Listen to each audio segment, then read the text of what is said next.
From New York City, it's the Wendy Williams Show.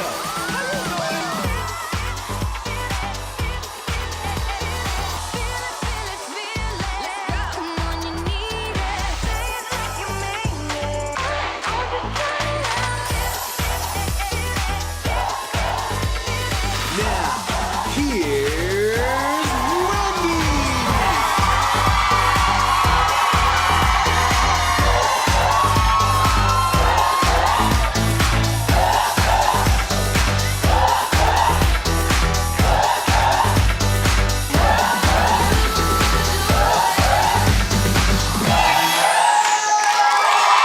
Thank you for watching. Say hello to my co-host and studio audience.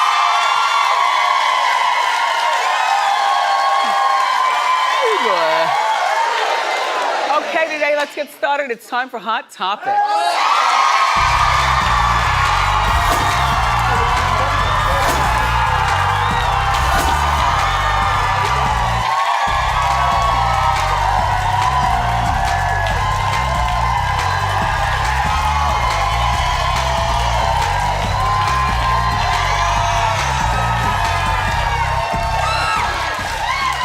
Please sit down.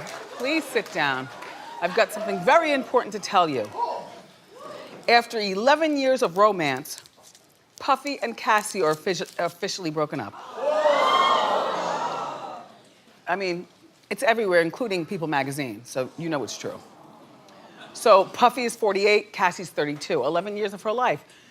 I was asked during our morning meeting, do I think that she wasted 11 years? I said, well, in a lot of ways, yeah, because you know, when you're in your 20s, like she probably doesn't know how to apply for a mortgage.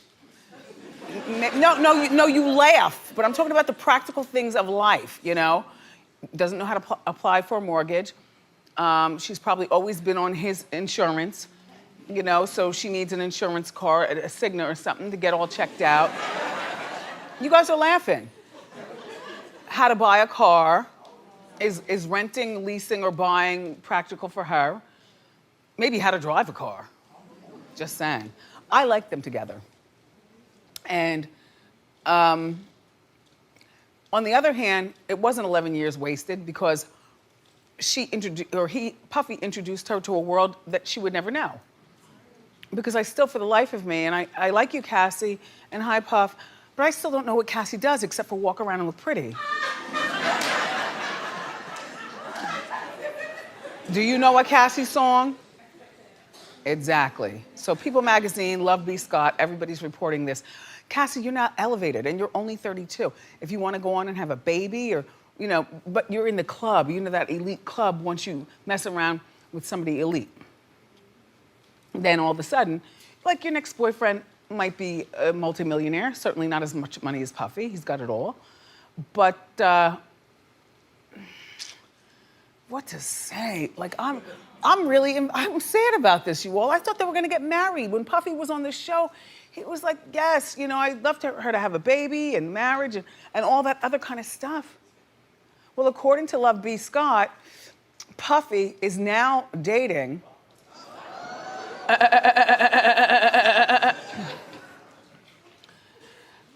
Jocelyn Chew. Now, I'll tell you about her. She's 26, and they reportedly have spent some time together in Miami, and they also went to a Drake concert together. Now, you know, that's on the up high. That's not even like sneaking around with somebody or interviewing a new girlfriend. That's like the real deal. What do I think? I'm sad, you know, but the older he gets, I guess the younger the girls have to get. You know what I mean? Like, maybe he feels like Cassie's old at 32. Oh, damn it, man. It was in January, Puffy said he wants kids with Cassie. Oh. I don't know. You know what? I want them to get back together secretly, but only get back together for a moment of time before you say you're engaged, she's pregnant, and you're getting married. I'm a sucker for that. All that. Yeah.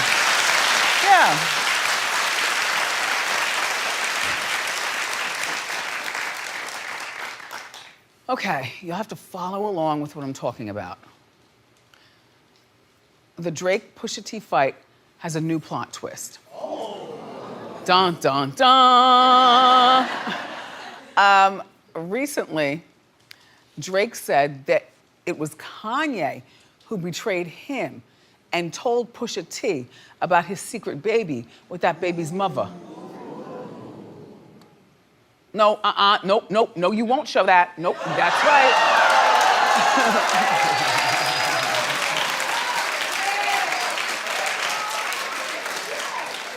Why do I always have to argue for my favorite picture of her? You all know what I want to see. You know what you like. I know what you like. You want to see. You want to see all that. Anyway, according to Pusha T, it wasn't Kanye who told him.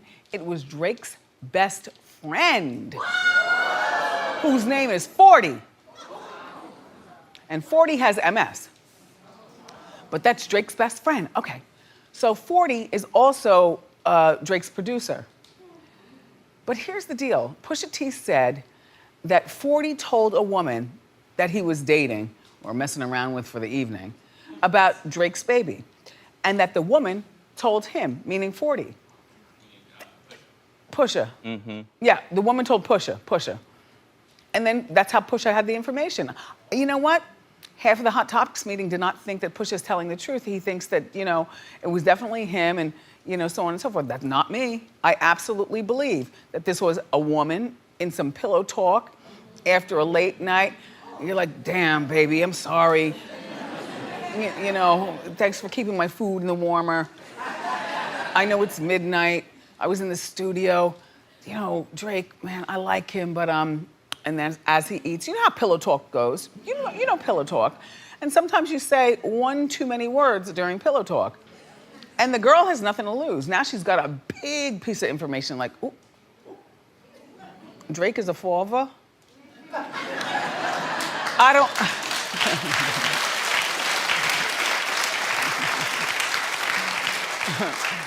I don't know that that's how she talks. Pardon me for stereotyping. But if it's true, this is a huge betrayal. And Pusha, Drake's gonna come to you and ask you about it.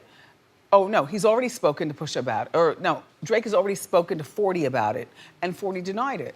Well, of course you would deny it. There are no best friends. They're like, there is no one. You're so famous, you're painted into a corner with no one to talk to but your mother and your father and in your head, Yeah, you know what I mean? Certain things. Well, we're waiting to see if Drake responds. Drake, don't respond. You know that 40 was sleeping with some trick and talked too much. And then she went to Pusha and gave the information. I picture that totally. Clap if you agree with me. Yeah.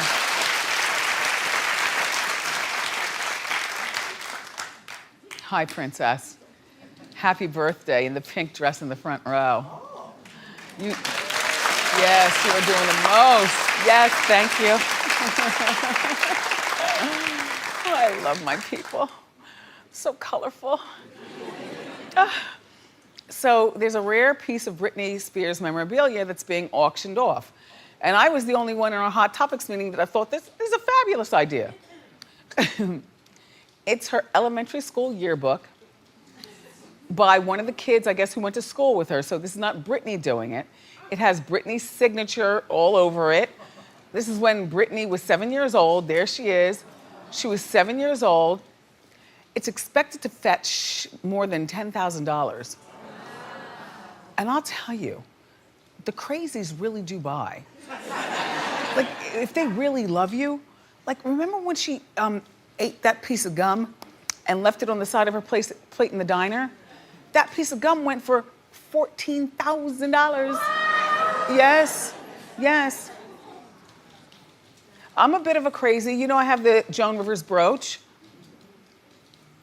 which was missing a diamond when I got it. But I got the diamond put back in, you know, and so on and so forth. I'm a bit of a crazy. I love Joan Rivers, but you know, it wasn't, I think I paid, what would we pay, $5,000 for the brooch? Oh, yeah. Something like that, $5,000 for the brooch. But you know what? If you have the money, it's fun to buy things from people that you like, you know? Like if you're a guitarist, wouldn't you want a guitar from, you know, somebody who, you know, does it good?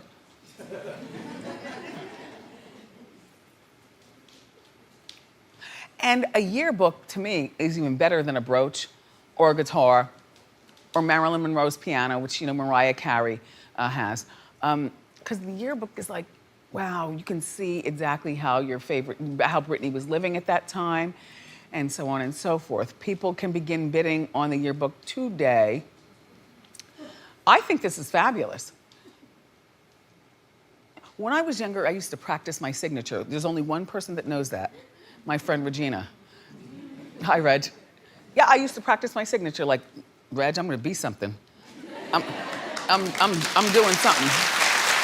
And, yeah, I would practice my autograph. So, as a side note, Britney, who's so wealthy and so successful, she just signed a new deal for a Vegas residency. She's gonna be getting paid $507,000 per show, making her the highest paid entertainer in Vegas. Not you, Celine, not you, Mariah, not you, J-Lo. Britney's the one. And if you're a real Britney Spears fan, I would definitely bid on that yearbook. That's a good one. That's a good one, you know? Ugh. I feel like I had to argue my way through that to convince you.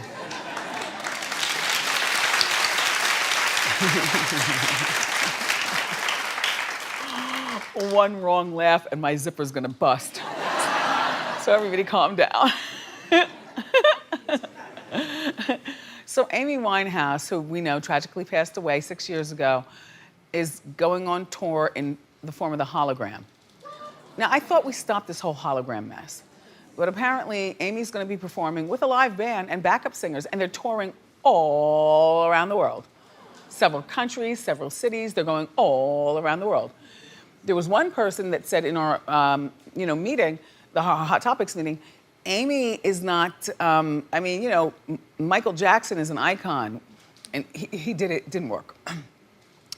Whitney Houston, her hologram never got off the ground, but is an icon. You know, Prince, which I think they might be trying to get him to do something, is an icon. And Tupac is an icon. I said, well, you know what? I said, Amy Winehouse is an icon too. Just because we only knew her for one album and a split second of her life, but we all loved her music, right? And the idea of her dying so tragically is terrible. I think the real hardcore fans will go to see this. I'm not seeing a hologram. In my opinion, let dead people stay dead. Really.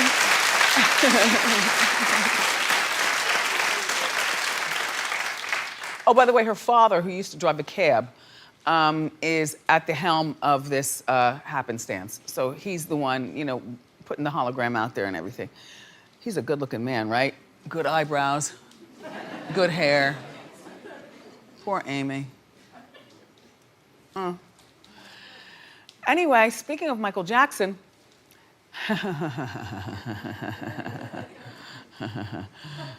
guess what role he wanted to play? James Bond. Hold on. It was shut down immediately. But, however, let me tell you how this all happened, how we found out about this. So there's this Hollywood agent, and he's got a new book out, his memoir, and his name is Michael Ovitz. Here's Michael. And so Michael Ovitz writes that back in the 80s, he had a meeting with Michael who revealed that he wanted to play James Bond. And also star in an action movie. Well, nobody in the room laughed. As Michael was pitching the deal and what he was willing to do, come on now. he was wearing a hat, and for whatever reason, there was guacamole on the rim of the hat. No. Guacamole on the rim of the hat. Michael didn't realize it.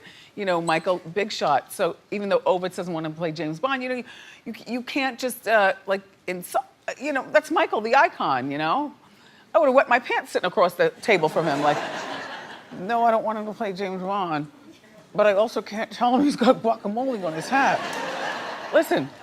So as he's going through the motions of how he's going to play this, you know, action character and then wants to be in action movies and stuff, changes image a little bit. So he looks down, and for whatever reason, the guacamole starts to slide down all over him. And so Michael was very upset by that and scampered out of the room. And so Ovitz is left in the room, you know, to say, oh God, you know, what do I do?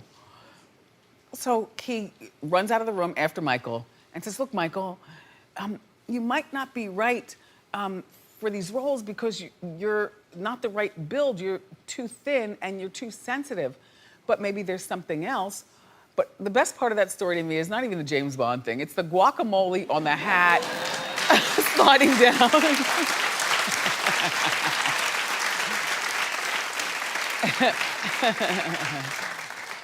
So Ben Affleck has a surprising new role. I think it's fabulous.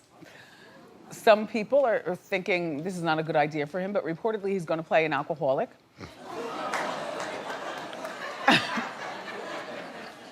An alcoholic former basketball star who ruins his career and marriage. The movie's going to be called The Has-Been. Now, I don't even know who the basketball player is. See, this is going to be a good look for the basketball player.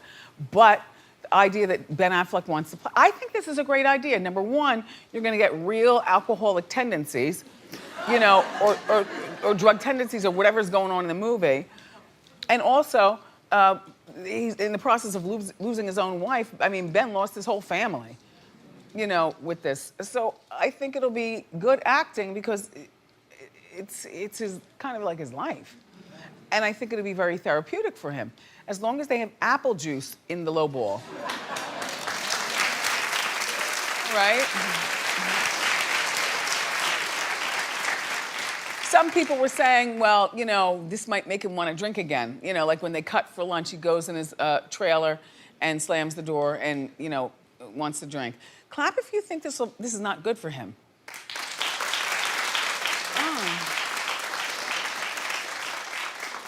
I don't know, I think it's a good idea.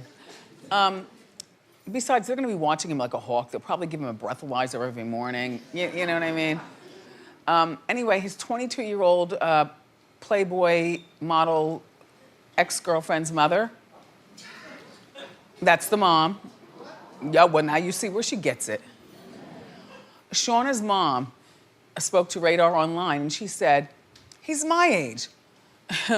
Would you be okay with your daughter dating a man with 3 kids, 3rd time in rehab, and unstable as F? Secretly, she's saying, because I want him for myself.